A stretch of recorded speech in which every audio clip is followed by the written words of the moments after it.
नमस्कार मित्रांनो, मी आहे पुण्यातील पिंपरी चिंचवड शहरामधील वाकड या परिसरात.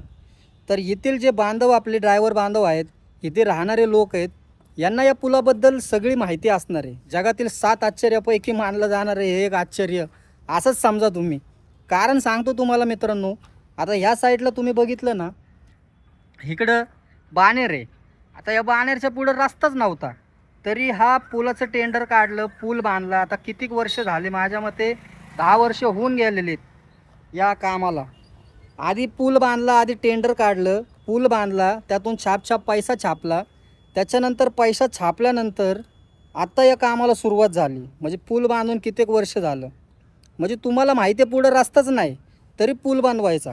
पण ज्या ठिकाणी ट्रॅफिक होतं आहे त्या ठिकाणी तुम्ही पूल बनवत नाही, आणि जिथं ट्रॅफिकच नाही आहे, तिथं रस्ताच नाही आहे, तिथं पूल बनवायचा. आणि आत्ता इथं काम चालू झालेलं आहे.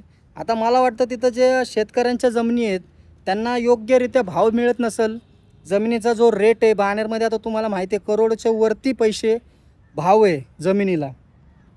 त्याच्यामुळं त्या लोकांनी काय केलं असेल, त्या जमिनी त्यांच्या ज्या गरजा आहेत, जे त्यांना पैसे पाहिजेत, त्या किमती त्यांना भेटल्या नसतील. त्यामुळे त्यांनी जागा अडवली आणि जागा दिली नसेल. आणि आत्ता कुठंतरी हा निकाल लागलेला आहे आणि त्याच्यानंतर या काम चालू झालेलं आहे. अजून हा पूल कधी तयार होईल, कधी हा रस्ता खुला होईल, याची अजून कोणाला गॅरंटी नाही. काम चालू झालेलं आहे, टेंडरवर टेंडर चाललेले आहेत, पैसा छापतात आहे. हे आश्चर्य मानलं जातं. म्हणजे जिथं आधी रस्ताच नाही आहे तिथं पूल बनवून तयार करून उद्घाटन करून द्यायचं. हा काय विषय आहे, तुम्हाला काय विषय माहिती असेल ह्याच्याबद्दल तर कमेंट बॉक्समध्ये नक्की सांगा मित्रांनो. आता इकडं समोर तुम्ही पाहिलं तर वाकड आहे, हा वाकडचा चौक आहे. लेफ्ट साईडला गेले मानकर चौक आहे, आणि राईट साईडला गेले तुम्ही औंधला जाता विशालनगरला. आणि इकडे या बाणेर आहे, म्हणजे बाणेर वाकड लिंक रोड आहे थोडक्यात.